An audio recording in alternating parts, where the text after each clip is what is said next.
أعوذ بالله من الشيطان الرجيم بسم الله الرحمن الرحيم الحمد لله رب العالمين والصلاة والسلام على سيدنا محمد وعلى آله وصحبه أجمعين. On remercie Dieu subhanahu wa ta'ala pour cette assise de Coran, cette assise de lecture du Coran, alhamdulillah. Et on enchaîne, Inch'Allah, avec un sujet très important qu'on va étudier ensemble et en discuter ensemble, Inch'Allah, qui est le repentir. Et pour Rasulullah sallallahu alayhi wa sallam, يا أيها الناس توبوا فإني أتوب في اليوم إليه 100 مرة رواه مسلم والترمذي. Donc c'est un hadith sahih. Le prophète sallallahu alayhi wa sallam dit aux gens, repentez-vous, je me repens à Dieu 100 fois par jour. Donc si le prophète sallallahu alayhi wa sallam il a mentionné qu'il se repent à Dieu c'est que s'il fait une action 100 fois par jour, c'est que c'est quelque chose qui est très importante, et c'est pour cela que, alhamdoulilah, on a choisi ce sujet pour le traiter ensemble. Donc on a un grand honneur aujourd'hui d'accueillir parmi nous notre frère Fathi Mahmoudi. Comme j'ai mentionné tout à l'heure pour l'introduction,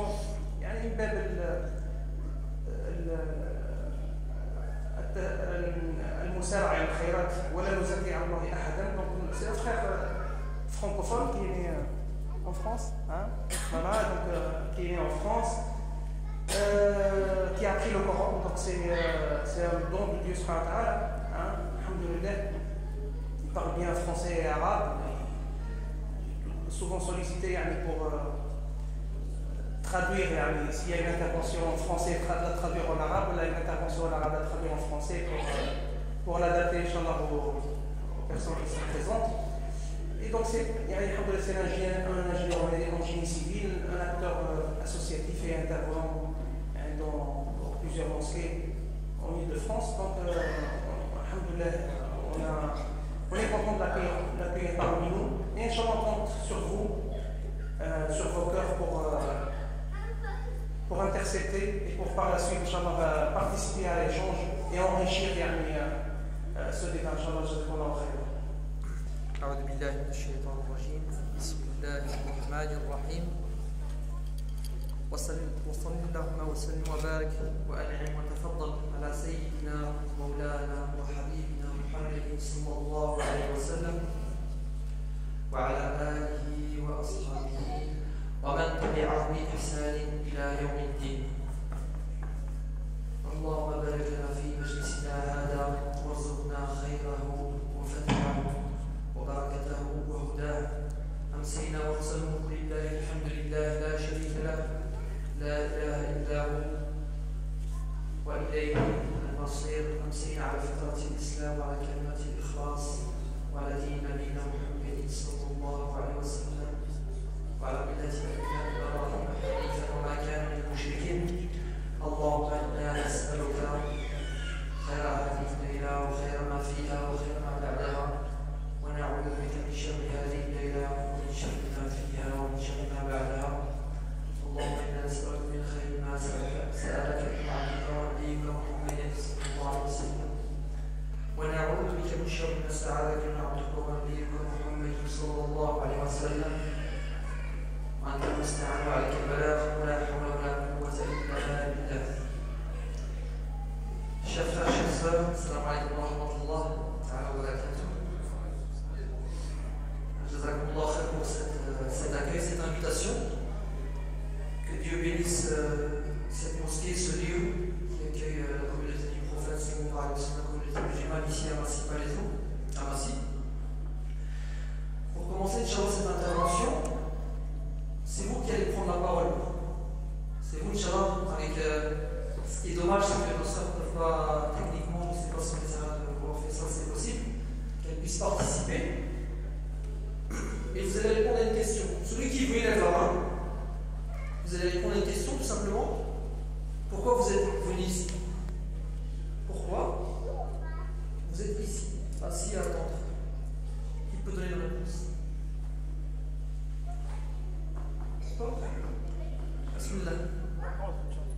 Pour apprendre. Pour apprendre. Pourquoi d'autres encore vous êtes ici? À l'instant, vous êtes en train de regarder. Regardez ça, vous regardez moi-même. Pour apprendre à pardonner. Pour apprendre à pardonner. En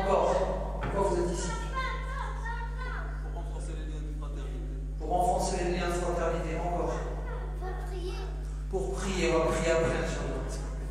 Oui, c'est bien. Pourquoi encore?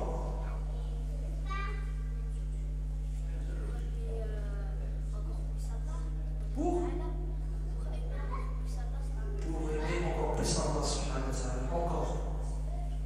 Pourquoi vous êtes là? Pourquoi on est là tous? Pour marcher sur les pas du prophète. Pour marcher sur les pas du prophète, sallallahu alayhi wa sallam. Encore. Renforcer les connaissances. C'est tout? Pour avoir des hasanat. Pour avoir des hasanat.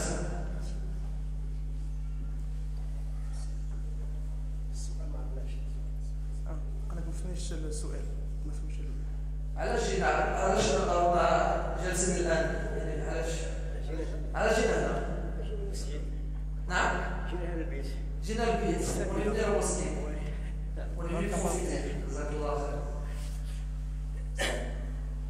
Pour aimer Allah. pour aimer Allah subhanahu wa ta'ala. C'est important de poser ces questions-là quand on fait quelque chose. Parce que le prophète alayhi salatu wa sallam, il nous dit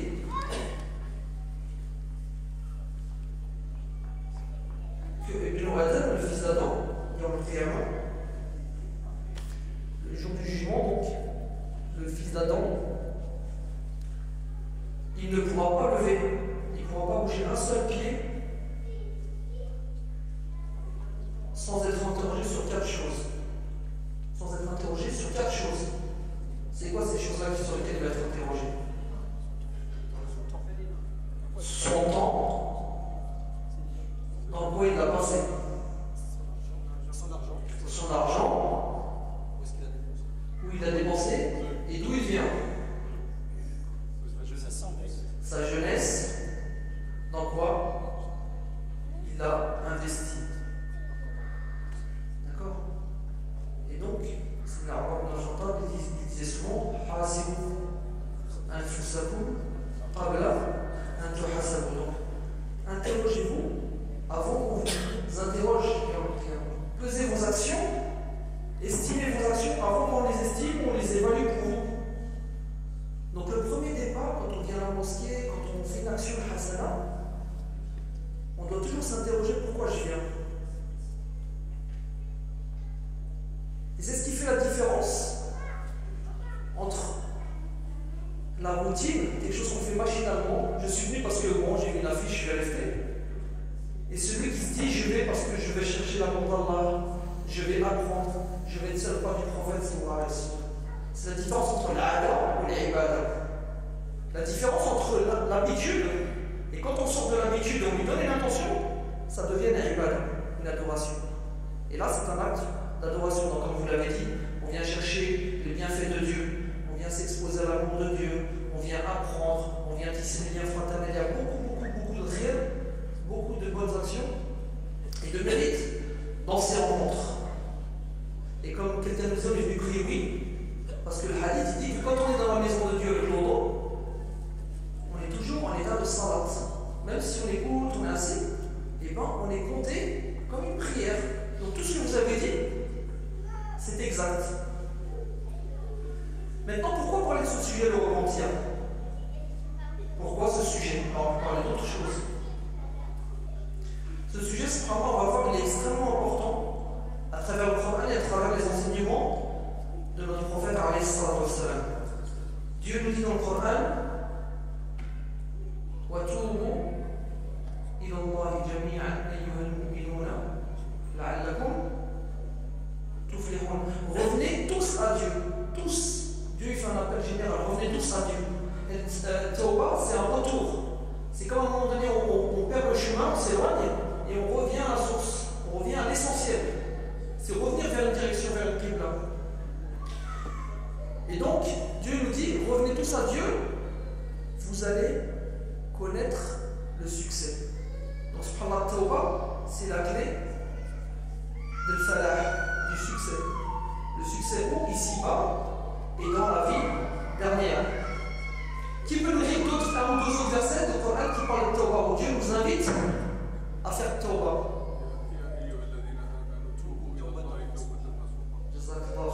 Ya ayyuhalladhina amanu tubu ila Allahi tawbatan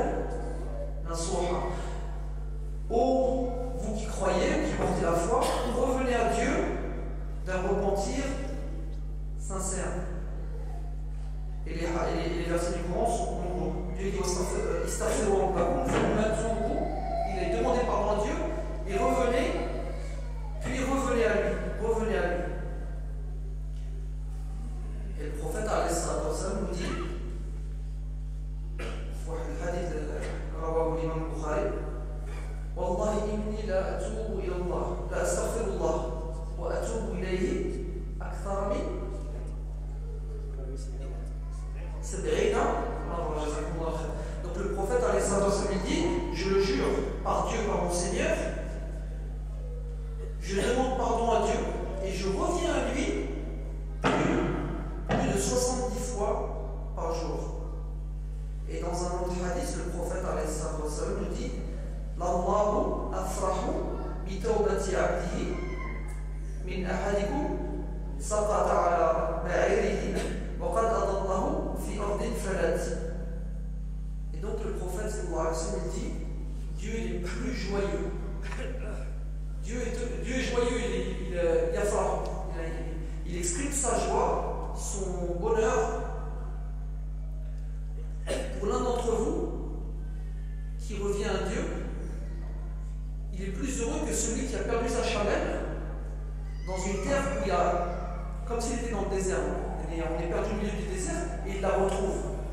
Et Dieu, subhanahu wa ta'ala, il est plus joyeux pour la tauba de celui qui revient vers Dieu. Dieu est plus joyeux que cet homme-là qui a perdu sa monture. Et ça, c'est un hadith qui est rapporté par le Bukhari Muslim.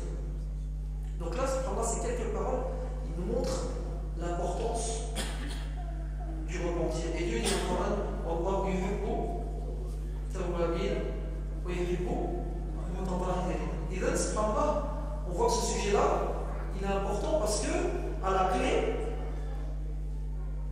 il y a le fait d'être aimé par Dieu. Et c'est ça le plus important du croyant, c'est d'être aimé par Dieu. Parce que lorsqu'on reçoit l'amour de Dieu, subhanahu wa ta'ala, on n'a plus besoin de rien. Lorsqu'on a l'amour de Dieu, subhanahu wa ta'ala, de quoi on a besoin de subhanahu wa ta'ala? Imagine mon frère, ma soeur, tu marches sur la terre et tu es compté parmi les gens de Dieu comme ceux qui se repentent, ceux qui frappent à l'amour de Dieu, ceux qui reviennent, sont toujours dans ce processus de revenir. Et bien tu marches sur terre, tu prends le RER, le B, le A, ce que tu veux, tu prends l'autoroute, tu vas au supermarché, tu es dans ton lieu de travail, tu es aimé de Dieu. Alors si tu es aimé de Dieu, ça ne décrit pas, ça ne pas décrire les gens, les gens vont sentir autour de toi que tu es une personne qui pose ses pieds sur terre et qui est aimée de Dieu subhanahu wa ta'ala. Alors je vous pose une question maintenant. De quoi on se repent? De nos péchés. Et puis des fautes. De nos manquements.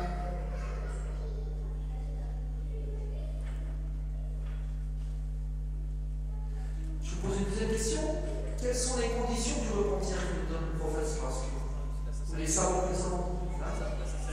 la sincérité, mais il y a 4 conditions en fait du repentir. Que les savants ressentent. 4 conditions, c'est là. Même si on voit une ou deux, mais c'est pas grave, on va participer ensemble. Voilà donc. Se retirer ou arrêter la transgression. Lorsqu'on fait quelque chose qui est interdit, on l'arrête. Ensuite, le regret. Nadam. Problème de source. Voilà.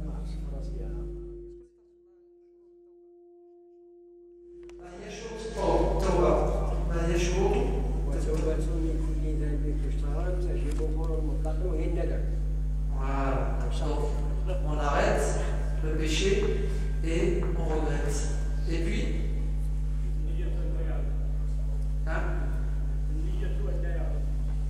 l'intention de ne plus recommencer. On en a dit 3 pour l'instant. Demandez pardon à les istighfar. Istighfar.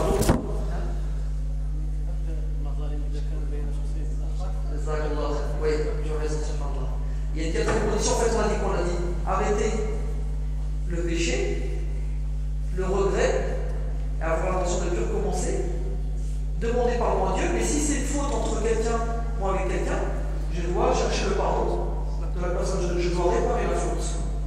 Je dois réparer la faute. Donc ça,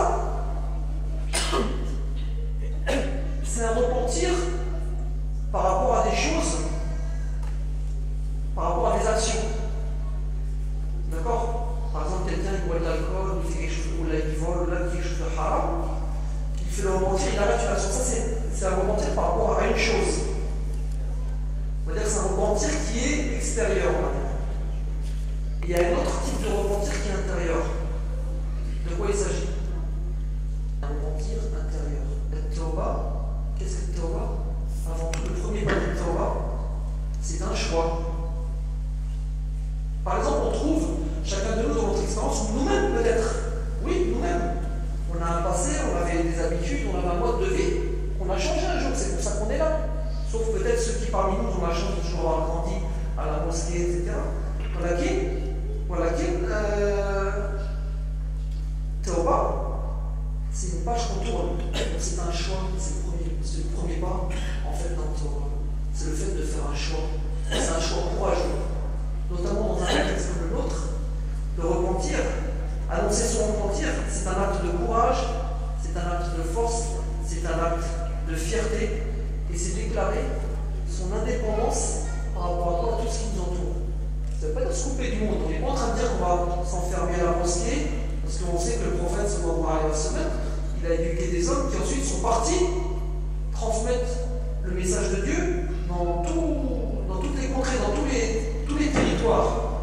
Et donc, le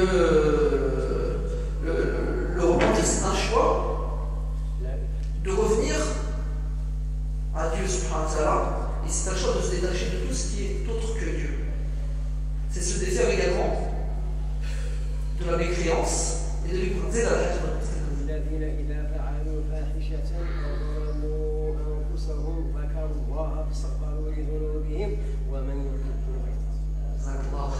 Vous avez rappelé à cette page, il disait, et ceux qui, lorsqu'ils font une faute ou ils ont commis une injustice, et bien à ce moment-là, qu'est-ce qu'ils font? Zakarallah. Tout de suite, ce qui vient à l'esprit, ils se rappellent Dieu. Et ils demandent pardon à Dieu. Et regardez ce qu'il y a la différence dans ce verset-là, entre deux personnes qui ont fait une faute. Il y a une personne, elle fait une faute, et qu'est-ce que Shaitan veut lui dire? Il lui dit, t'es cuit, t'es foutu. Tu as fait une tellement grosse faute que tu peux continuer là-dedans. Et ça, des fois, c'est Shaitan, mais c'est aussi une fréquentation. Il dit, oh, toi, t'es cuit, toi. Allez, arrête, regarde, je t'ai vécu une cigarette, arrête, je t'ai vécu. Et il essaie de pousser, de mettre sous les projecteurs la faute que je viens de faire. Alors que chacun fait des fautes. Mais des fois, la mauvaise compagnie, elle peut prendre à la rigolade mon repentir. Et donc, le mauvais compagnon est Shaitan. Qu'est-ce qu'il va dire? Il va dire, laisse tomber, t'as fait une faute. Alors qu'en fait, c'est pas dans le tawba, on peut faire des fautes. Parce que c'est comme les habits, ça se salit. Les habits, ils se salissent, on le lave. Comme dit le prophète, il dit Inna al-imana la yakhluqu fi jawfi ahadikum kama yakhluqu thawb fajaddidu imanakum aw fi riwayatin ukhra fas'alu Allah fad'u Allah an yujaddida imanakum. Donc le prophète il nous explique qu'à un moment donné la foi s'use. Donc c'est normal qu'on se salisse. Et là, s'il fait ça que je vois à mes côtés, si toute l'année dans la même barrière, c'est pas normal. Il manque d'hygiène, il manque de purification. Et Dieu, il écoute ta voix, il écoute mon parler. Donc c'est normal qu'il va se salir, il va faire des fautes, mais Dieu, ce qu'il aime, parce que c'est le processus de la vie où on va faire des fautes. Le seul qui est parfait, c'est qui? C'est la Mohammed. C'est le seul qui est parfait. Mais nous, on a une nature, Dieu nous a créé comme ça, on pêche, on fait des fautes, on se trompe. On a des manquements, on oublie, on a un moment de faiblesse, on a tout ça. Donc on va se salir. Comme c'est un bailleur, on va se salir. Elle fait Israël. Quand il voit qu'elle se salit, il ne perd pas de temps. Il arrive à la machine, il la lave et il prend une nouvelle bailleur. Donc il renouvelle sa foi. Il renouvelle sa foi avec Torah. Et donc ce verset-là qui disait le Hajj, qui me rappelle, là, je les avais écrits, il disait Zakarullah, fastaghfaru, lidhunubihim. Ils se rappellent Dieu et ils font l'istighfar. Astaghfirullah. Wallahi inni la astaghfirullah. Parce qu'ils étaient le prophète, ça. Et nous, on veut suivre les voies du prophète, ça. Et donc, je me rappelle Dieu et je fais l'istighfar. Je suis dans le bus, il me reste 4 stations dans des centres. Plutôt que de regarder les voitures ou là ce qui se passe dans le bus, je fais l'istighfar. Alors, Sina Ali il disait Dieu ne châtiera pas une langue qui fait beaucoup l'istighfar. Sina Ali, donc voilà, astaghfirullah, fastaghfirullah, fastaghfirullah li dhunubihim, wa man yaghfiru dhunuba illa Allah. Subhanallah, ce verset-là, quand il dit wa man yaghfiru dhunuba illa Allah, نرجع الفضل لله سبحانه وتعالى. Le mérite dans le Tawbah, à qui revient le mérite? Le Tawbah, c'est un Dieu. Parce que si toi, mon frère, ma soeur, moi, je fais Tawbah, c'est que je reconnais qu'il y a un Tawbah. Si je demande l'istighfar, je reconnais qu'il y a un Rafa, il y a un Rafour, il y a un Rahman, je reconnais Dieu. Donc je reconnais le bienfait de Dieu subhanahu wa ta'ala. Et ça, je réaffirme le Tawhid. Quand on parle de Tawhid, la Aqidah, c'est aussi, c'est pas un texte philosophique, la Aqidah, c'est une expérience. La Aqidah me suit partout du lundi au dimanche. Je suis dans le bus, comme je disais, je suis là, je suis face à une fitna. Et bien, ce qu'on appelle la Aqidah me rappelle à l'autre. Et elle me rappelle qu'il y a quelqu'un de passé qui me voit. Elle me rappelle qu'il y a un Tawab qui est prêt tout de suite à accueillir sans attendre pour rebondir. Il y a un Rahman qui est plus heureux que celui qui a perdu son chameau dans le désert s'il me voit faire le repentir. Dans le bus, dans le métro, à l'extérieur, ici à la mosquée, dans ma famille, etc. etc. Voilà le tawhid. Wa ilahu ilahu wahid la ilaha illa hu. Ar-Rahman ar-Rahim. La miséricorde de Dieu subhanahu wa ta'ala. Et donc, subhanallah, le repentir, en fait, le plus profond, c'est quoi? C'est un repentir contre l'hypocrisie. Et c'est ça, vous savez, les tabi'in, ils ont quoi? Les tabi'in, c'est qui les tabi'in? Qui peut nous dire ce que c'est que le tabi'in? La définition d'un tabi'in, c'est quoi? C'est voilà, ils ont vu qui? Ils ont vu le prophète ou ils ont vu les compagnons? Ils ont vu les compagnons. Et les compagnons, c'est qui? Ceux qui ont vu, qui ont côtoyé, qui ont vécu à l'époque du prophète. Donc les tabi'in, ce sont ceux qui ont vu les compagnons. Qu'est-ce qu'ils ont vu chez ces compagnons? Il y avait des tabi'in qui disaient, j'ai vu, ils juraient, ils disaient, j'ai vu, je ne sais combien de compagnons, ils avaient tous un point commun, c'est qu'ils avaient peur de l'hypocrisie. Ils avaient peur de l'hypocrisie. Et qui peut nous dire les 4 caractéristiques de l'hypocrisie? Lorsqu'il parle, il ment. Lorsqu'il s'énerve, il se met en colère, il devient grossier, mal poli. Lorsqu'on lui fait confiance, on lui donne un dépôt, une amana, il trahit, la trahison.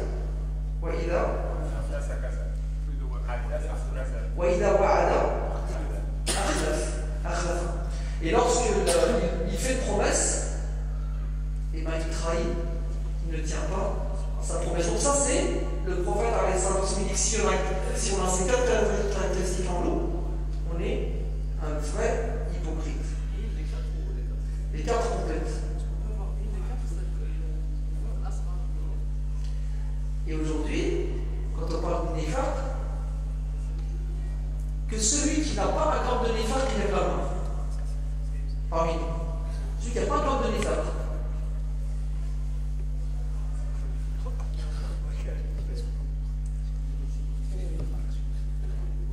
Pourquoi on est venu? Pourquoi on vient à la mosquée? Pourquoi je viens, je prie derrière la main et j'espère que pourquoi je viens à la mosquée? Pourquoi j'espère que peut-être à côté de moi il y en a un qui va recevoir la rahma de Dieu et je vais la recevoir avec toi? Moi j'ai peut-être des tonnes et des tonnes de ces qualités-là. Je m'énerve, je peux dire des bons mots, je ne tiens pas ma parole, etc. Qui a l'abri de ça, ce moment? Non, non,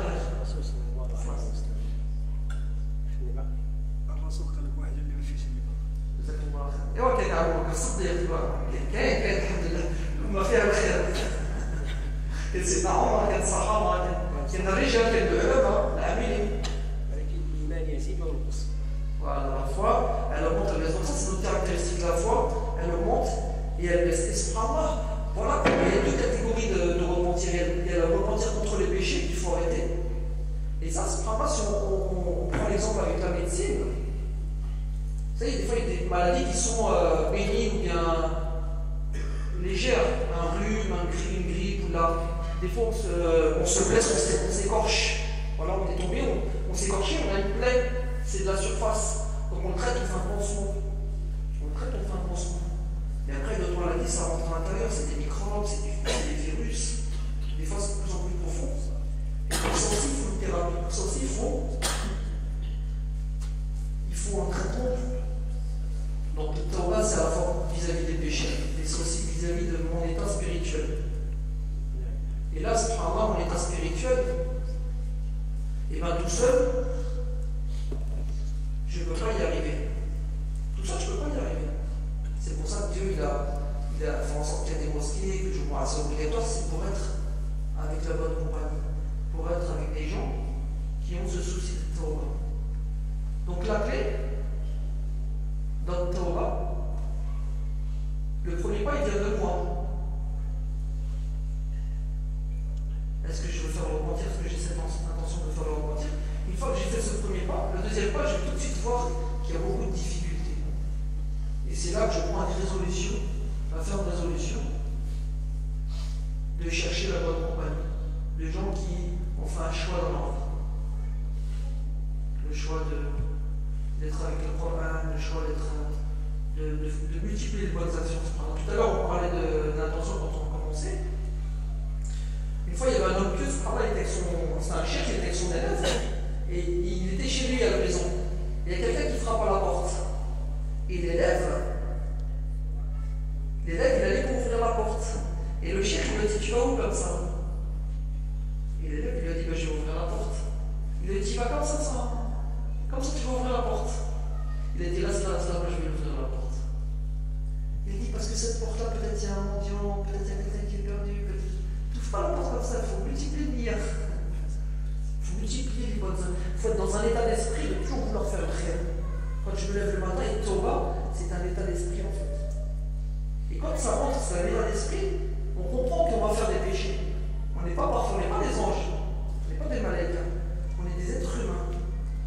Et le péché, moi je pense, ça fait partie de l'apprentissage. Comme nos enfants, quand ils grandissent, ils tombent. Le fait qu'ils tombent, ça fait partie de l'apprentissage. Quand j'apprends un sport, le tir à l'arc, là, des fois la flèche, elle va partir par là, alors je vais viser là. C'est normal, ça fait partie de l'apprentissage. Donc le repentir, c'est prendre conscience qu'on peut faire des fautes et qu'on a besoin d'une compagnie. Comment on les accompagne? Est-ce que c'est une compagnie comme à l'armée, garde à vous? Dès que j'ai fait un péché, c'est prendre le prophète, c'est vous m'arrêtez. Des fois, quand il voulait donner un message à une personne qui avait fait une faute, il parlait à toute l'assemblée. Donc il cachait le péché, il parlait, et la personne qui se sentait concernée, sans que personne ne sache, il a pris le message pour lui. Donc subhanallah, il y avait cette douceur. Donc cette bonne compagnie, c'est cette compagnie qui m'accepte comme je suis dans mon état et qui m'aide petit à petit à me prendre par la main et à m'accompagner avec mes difficultés. Et c'est le rôle ici pour le conseil. Il y a une personne qui vient, une personne qui se convertit, une personne qui. Subhanallah, on doit l'accueillir avec. Si on veut suivre la sunna du prophète, comme disait le frère, suivez pas du prophète, c'est d'accueillir quelqu'un qui vient de loin, comme à l'hôpital, quelqu'un qui vient, il était brûlé. Quelqu'un qui vient brûler de l'hôpital, il a brûlé le 3e degré. On le met dans un soin palliatif, on le met dans un soin intensif, et on prend soin de lui jusqu'à ce qu'il reprenne sa forme. Donc, subhanallah, c'est le rôle du mosquée d'accueillir. Comme Dieu il est joyeux d'une personne qui fait le tawbah, nous aussi on doit être joyeux pour lui. Et donc on doit l'aider. On doit le rendre fier d'avoir fait cette tawbah et d'être revenu à Dieu subhanahu wa ta'ala. Et on ne doit pas le charger comme le chameau. En lui disant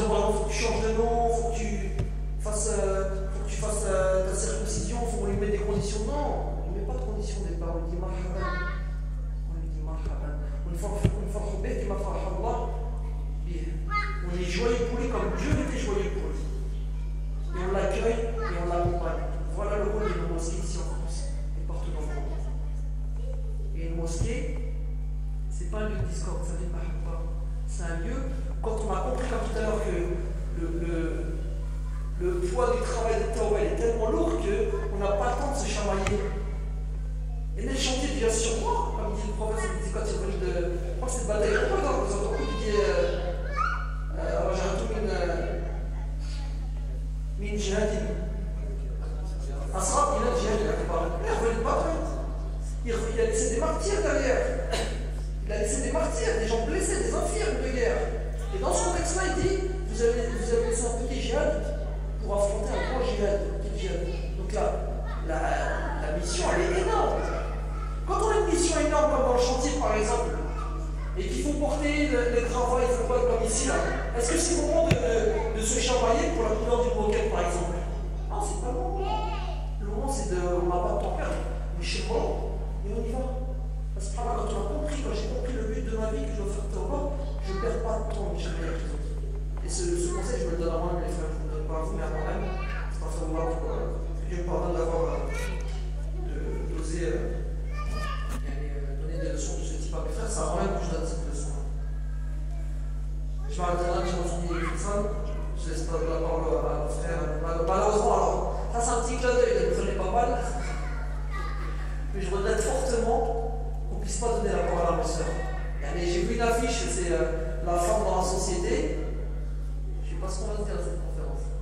Si les femmes sont enfermées derrière un carreau, elles n'ont pas l'occasion de participer comme vous l'avez fait. Je ne sais pas ce qu'on va dire à cette conférence. Il y en a d'entre nous, entre frères. Et ce à l'époque du prophète, parce qu'il n'y avait pas de mur entre les femmes et les hommes dans la mosquée du prophète. Il n'y avait pas de rideau. Je vais vous choquer en vous disant ça, mais je vous dis ce qu'il en était. Je vous en ai pas de. C'est pas mon invention. Il y avait des sahabiyettes, elles avaient mal entendu parce qu'il n'y avait pas de micro. Elles demandaient à un sahabi devant, tu peux répéter ce qu'il a dit. Et nous, on veut faire une conférence. Je vous le dis entre frères, c'est pas une critique, on est entre nous, on est en train de se donner des conseils. Mais la fraternité, c'est de donner à chacun sa place. Et nous, moi j'aurais voulu entendre ce soir aussi des enseignements de mes sœurs qui me rappellent un hadith, comme vous m'avez rappelé des versets, donc réfléchissons à ça et revenons à la sunna du prophète sallallahu et pas à la sunna de nos grands-pères. Pas à la sunna de mon village, mais à la sunna de Madina Munawwara. Revenons dans le texte.